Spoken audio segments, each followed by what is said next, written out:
কোন জনগণকে পেছনে ফেলে বাংলাদেশ সামনে আগাতে পারবে না। এবং রাঙামাটিবাসী যারা আছেন, এখানে যতগুলো সম্প্রদায় আছে, যতগুলো কমিউনিটি আছে, সবাইকে একসাথে নিয়েই বাংলাদেশকে সামনে আগাতে হবে। কাউকে পিছিয়ে ফেলে বাংলাদেশ আগাতে পারবে না।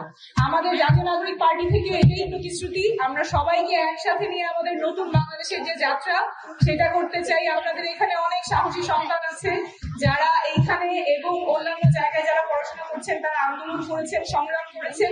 অন্যায়ের বিরুদ্ধে আপনাদের সংগ্রাম অনেক দীর্ঘ, অনেক লম্বা। সেই সংগ্রামের প্রতি শ্রদ্ধা রেখেই আমরা সামনে আগাবো এবং আমাদের যে সংগ্রাম নতুন বাংলাদেশ গড়ার, যেখানে কারোর প্রতি কোনো বৈষম্য থাকবে না, সবার অধিকার সংরক্ষিত থাকবে এবং এমন একটা সংবিধান থাকবে যেখানে শুধুমাত্র একটা দলের, একটা পক্ষের অথবা কিছু মানুষের অধিকার সংরক্ষিত থাকবে, কিছু মানুষের থাকবে না, এমন সংবিধান আমরা চাই না। আমরা নতুন সংবিধান চাই যেখানে সকল মানুষের অধিকার সংরক্ষিত থাকবে। সেই জন্যই আমরা বারবার নতুন সংবিধানের কথা বলছি। আগামী নির্বাচন যাতে গণপরিষদ নির্বাচন হয় সেটার কথা বলছি, যাতে করে একটা টেকসই ভাবে আমাদের নতুন সংবিধান হয় যেখানে সকল পরিচয়, সকল মানুষের আইডেন্টিটি সেখানে সংরক্ষিত থাকবে। এবং আমরা সংস্কারের কথা বলছি। আগের যে পুরোনো ব্যবস্থা যেখানে কিছু মানুষের অধিকার সংরক্ষিত থাকে, কিছু মানুষের থাকে না, সেই বাংলাদেশে আমরা ফেরত যাব না।